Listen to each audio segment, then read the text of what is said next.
Olá, senhores, bem-vindo ao canal. Recentemente apareceu uma notícia que o jogador Dimitri Payet do Vasco tinha uma amante aqui no Brasil e ela, em determinado momento, ficou com ciúme do jogador porque parece que ele tinha arrumado outra amante, aí ela decidiu se separar dele, mas não sem antes, é claro, caguetar tudo o que eles faziam na intimidade. Ela falou que o jogador forçava ela a beber a própria urina e também que ele gostava que a sua então amante colocasse a cabeça no vaso sanitário, entre outras nojeiras. E o pessoal ficou impressionado. Como assim? O cara, além de não jogar nada, ainda vem dar uma dessa? Será que o Vasco merece um negócio desse? Não me parece uma coisa muito adequada, principalmente para um jogador que joga num grande clube igual o Vasco da Gama. Respeite o Vascão. Aí agora, como se não bastasse, saiu essa notícia aqui da ex-amante do jogador que falou que ele gostava de ser isso aí que os senhores estão vendo na tela, submisso e tudo mais. Mas a pergunta que fica é a seguinte: o jogador fazia carinha de quem tá gostando demais na hora que ele tava sendo introduzido? É isso que a gente quer saber, porque de repente o cara só fazia isso pra agradar a sua então amante, mas pra ele de repente aquilo era um sofrimento. Como a gente sabe, um homem apaixonado é capaz de fazer qualquer coisa, então é muito importante saber isso. Quais eram as microexpressões faciais que o jogador fazia? E diante dessas informações, o São Paulo Futebol Clube parece que já entrou em contato com o jogador, querendo fazer um pré-contrato com ele, mas é brincadeira, pessoal. Fazem ideia da raiva que eu peguei do Vasco da Gama. Eu simplesmente não consigo ver mais nada do Vasco, nada. Gente, eu vou ser o maior hater do Vasco da Gama agora, daqui pra frente. Eu quero que caia, que se rebaixe mais 1000 vezes. Quero que Pedrinho termine e falir esse clube. Eu quero que se foda, quero que pegue fogo. Vou tampar minha tatuagem, vou tacar fogo nas camisas, eu quero que o Vasco pegue fogo. O clube não tem culpa. Não quero saber. Não quero mais saber. Agora eu olho essa merda, eu lembro de tudo que aconteceu. Agora eu olho essa merda, eu lembro da torcida mais merda ainda. Não são todos, mas 90%. Então eu quero que, olha, pegue fogo. Que se foda. E minha irmã tava ouvindo aqui, eu gravando, e falou assim: então você torce pro Vasco quando é conveniente. Conveniente onde? Eu só vi o Vasco ser rebaixado. Vi um único título em 2011. Nunca foi conveniente pra mim. Nunca. Sempre chorei. Fiz tatuagem de promessa pra esse time lazarento não cair. Nunca foi conveniente. Bora.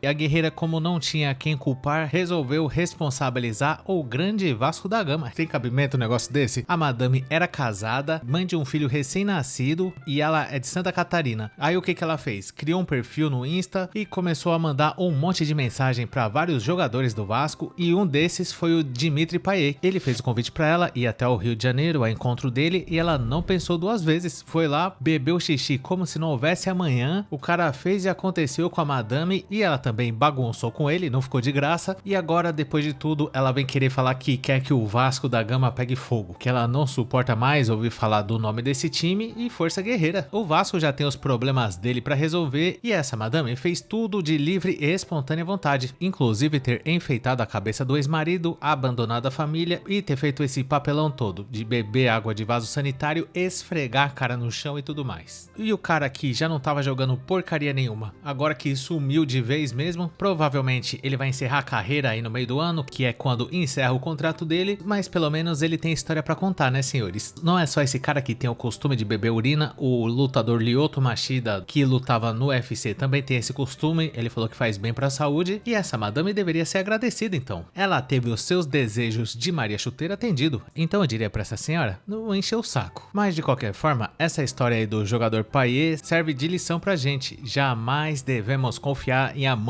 principalmente se o cara gosta dessas brincadeiras aí, né? Ainda mais esse cara que já era casado há 18 anos, pai de 4 filhos, você ter que encerrar a sua carreira dessa forma, com a madame espalhando pra todo mundo que o cara gostava de ser entroxado, senhores. Gostava de namorar pelo bumbum, isso aí é demais. Mas pelo menos também ela achou um culpado, né? Segundo ela, tudo isso se deve ao fato do Vasco da Gama existir. Se não fosse o Vascão, nada disso teria acontecido. Porque se existe uma mãe solo, existe um abandono de um pai. O que é pior? Uma mulher que escolheu errado por falta de maturidade ou um homem que foi mau caráter e abandonou essa mulher? Abandonou o próprio filho. Então as pessoas colocam um peso muito diferente nas coisas que eu acho incoerente. Uma mulher, ela foi imatura, escolheu errado, escolheu um cara idiota, beleza. Mas e o cara idiota que abandonou essa mulher e o filho? Teve essa capacidade de abandonar o próprio filho. Então isso é mau caratismo, é muito mais complicado, entendeu? Você lidar com isso do que você lidar com uma mãe solo.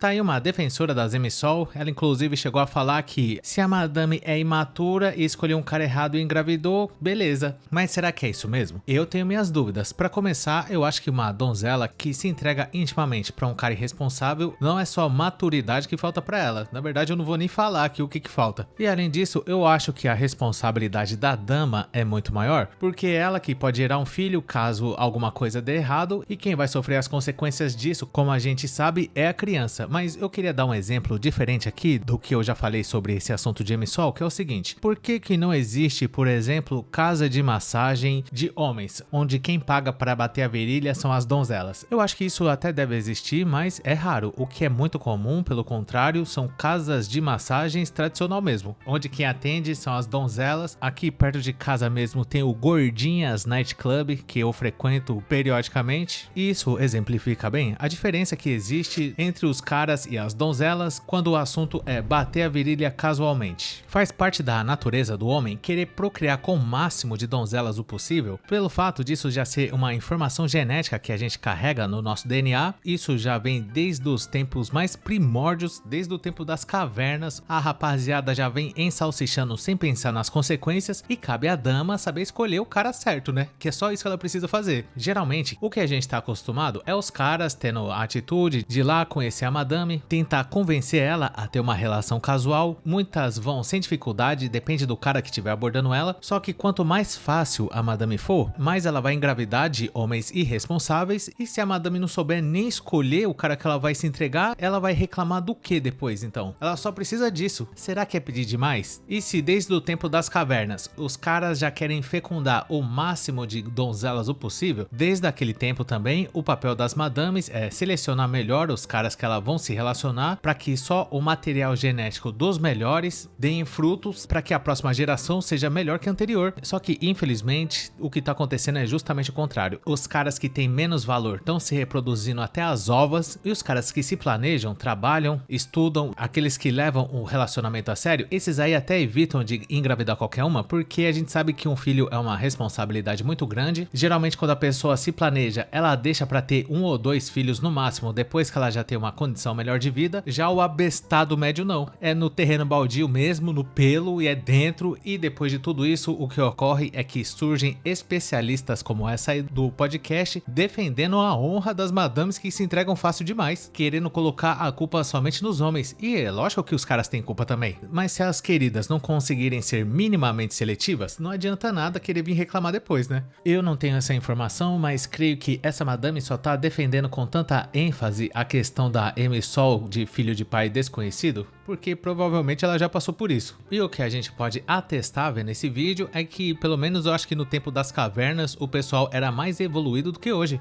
Não é raro você ver damas que se relacionam com homens que são presidiários, ou senão aquelas que fazem questão de falar que gosta de bandido mesmo e que não tem problema e é dentro. Mas até para esse tipo de guerreira vai surgir alguém para defender a causa delas, que as madames têm o direito sim de se relacionar com bandido. Então é que se exploda, né, senhores? E se elas gostam de se relacionar com bandido, quem somos nós para criticar? E eu gostaria de saber a sua opinião sobre esse assunto. Deixa aí nos comentários o que você pensa desse assunto polêmico. Caso você tenha gostado, não esqueça de dar um like, se inscrever no canal, ativar a sinetinha das notificações, que é muito importante, e considere um dia juntar-se a Masters Teta Júnior desbeiçado, defensor de MSOL Bolivariano dos Santos, no nosso clube de membros, para ter acesso a vídeos exclusivos por apenas R$ 2,99. Conheça também o nosso grupo do Face, que chama Hackeando a Matrix, e caso você não tenha assistido algum desses vídeos que tá aparecendo aí na tela, eu recomendo você assistir a eles, e muito obrigado por ter chegado até o final. Valeu!